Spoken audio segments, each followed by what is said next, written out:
While eyeing the door, I caught sight of the peephole that was attached to it. I forgot it was there. I peered through the glass in order to see James clearly. His dark hair was a disheveled, spiky mess and his eyes looked tired, with dark, baggy folds underneath them. His face was a hollow skeleton of what it formerly was. What was stranger was the oversized, black coat he wore. It was huge, woolly, and thick, draping over his body to give him a hulking, bulky frame. I knew why he had the coat on, of course. It undoubtedly meant he was hiding those things inside, and it did an excellent job of concealing what he kept hidden to most eyes that didn't look too close. But I inspected extremely closely, and I spotted one or two strange, faintly bulging outlines. Instead of being on his back like they were before, one was attached to his chest and the other was on his thigh, both the size and oval shape of a football. I even saw the outlines vibrate restlessly, a few centimeters to the right and left, up and down. It was nearly undetectable, but they were unmistakably moving. My hackles were raised, so I decided to ask him a question to calm me down. "What's under that coat?" "Like I said, Katie, I can show you if you just let me in." After a deathly silence, I'd made a clear decision. "Listen to me, James. I don't know what you've become, but I don't want you or your things anywhere near me. You need to leave," I said, emphasizing every syllable so he understood. "Katie, leave." I barked with a rage and ferocity I didn't know I had within me. That silenced him. I could still feel his presence though, standing there behind the door. He was probably fumbling for something to say. Then finally, he sighed, and I heard his footsteps across the floorboards. As the steps receded into the distance, I allowed myself to slump onto the floor while laying my heavy head on the door, feeling a queasy mix of relief and guilt that I'd made him leave. That night I could barely sleep. I was tossing and turning in my blankets, unable to shrug off the fact that he knew where I lived and might be back. I tried to whisper myself sweet promises, like how James would never come back to hurt me. I tried to believe it so I'd feel at peace. Just as I was feeling slightly more comfortable, and dozing off, I heard something. It was so faint, but I heard the sound of a breeze drifting through the bathroom. That was beyond strange, considering I had shut every single window before sleeping. I slowly peeled off my blanket and stepped out of bed. Before I left the room, I uncovered the butcher knife I kept hidden underneath my pillow. Drastic measures, I know, but could you honestly judge me for my paranoia? I slowly crept towards the bathroom with quiet steps and popped my head in to survey the room, and my eyes fell upon a worrying sight. The window. It was slightly open where the breeze emanated from. That's when I heard the abrupt noise of a crash from the living room.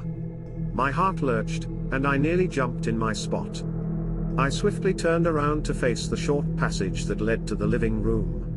I tried to hold the knife tightly in my hand, though it shook uncontrollably, and proceeded with trembling footsteps to the source of the sound. Once I arrived in the living room, I saw what had crashed. It was the hotel vase that held a pot plant near the front door. As I stepped closer, I won't lie to you when I admit I nearly pissed my pants, because the door was wide open. The front door's key that I'd hidden under the vase was neatly fitted into the lock.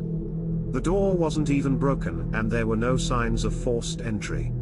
Somebody had retrieved the keys and unlocked the door from inside. While I stared dumbfoundedly at the sight of the open door, I heard something else. Footsteps from behind me. I whirled around to look, but there was nothing there. I couldn't accurately see in the dim, unlit space of the living room, but it appeared as if nobody else was inside, yet I still heard the scuttling of feet close to me. As they continued approaching, I pinpointed the source of the sound, coming from above. I never thought to check the ceiling. As I cranked my head up to look, I saw the hair-raising sight of what made the sound. From what I could make out, I could faintly see a creature with a shimmering, silver outer casing and an oval, segmented body, with multiple spindly legs sprawling out. It looked similar to a nightmarish spider or crab. It had sharp slits for eyes, maybe 5, which faintly glowed orange. Its body was the size and oval shape of a football. The memory of what hid under the James coat resurfaced, and I realized what it had to be. The thing clung onto the ceiling, standing perfectly still, staring directly at me with its beady eyes. I was so distracted by the sight, that I accidentally let my guard down. Without warning, I felt a hand tightly cover my mouth from behind with some sort of rag soaked in liquid. As I inhaled the pungent, sour scent of the fumes in the fabric, I felt my alert state of mind rapidly slip away until I felt sleepy and collapsed to the floor. Before the final dregs of consciousness faded away, I heard James's voice. "Looks like Mommy's coming home after all." I woke up, tied down onto a bed. At first I strained to gradually lift my eyelids in a grueling effort to wake up. In my sleepy daze, I was still able to sense how my head laid on some soft, cushioned surface. My body felt warm and cozy for some reason. I felt comfortable, until I tried to move my body but realized I couldn't. There was some cold material, snaking across my arms and back, digging into them, and preventing me from getting up. They were probably chains James had devised to restrain me. At best, my neck wasn't tied down, so I was able to mobilize it, and crane my head upwards from its face-down position to survey my surroundings. My vision was still slightly blurry and fuzzy, though it was clearing as my awareness sharpened. At the very least I could somewhat make out a few details in my immediate vicinity, like the surface I laid on. It was a bed, and at the head of it was a red, furry pillow. As I looked behind me, I discovered the reason why I'd felt so warm and cozy was because I had some thick blankets wrapped over me. There was a sense of familiarity to this bed, and soon I realized it was the bed that James and I used to sleep in back when we were together in his apartment. I briefly wondered whether I was in fact in his apartment, but as I inspected the area beyond the bed I realized it to not be the case at all. The room I was in was truly expansive, stretching out as far as I could see around me. A few sections were harshly lit with white, fluorescent lights.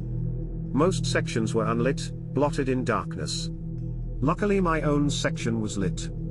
From what I could tell, the entire area appeared mostly empty, save for a few materials haphazardly strewn around like ropes, wooden crates, metal shards, corrugated iron sheets.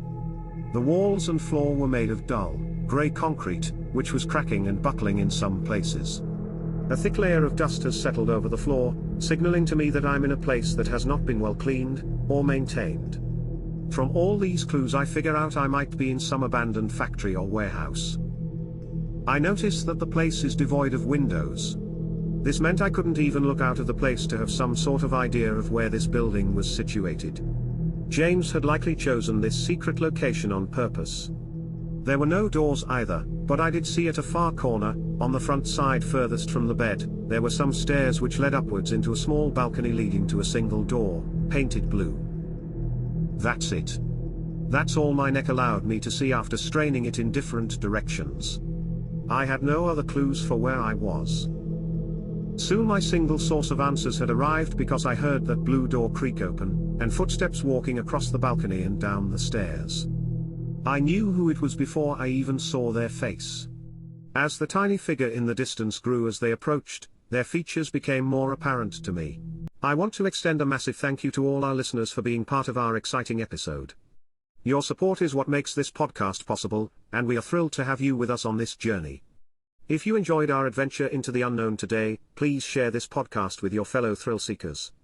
Stay tuned for our next episode where we'll dive into another captivating story full of mysteries and spine-tingling chills. Remember to subscribe so you don't miss out on any upcoming stories.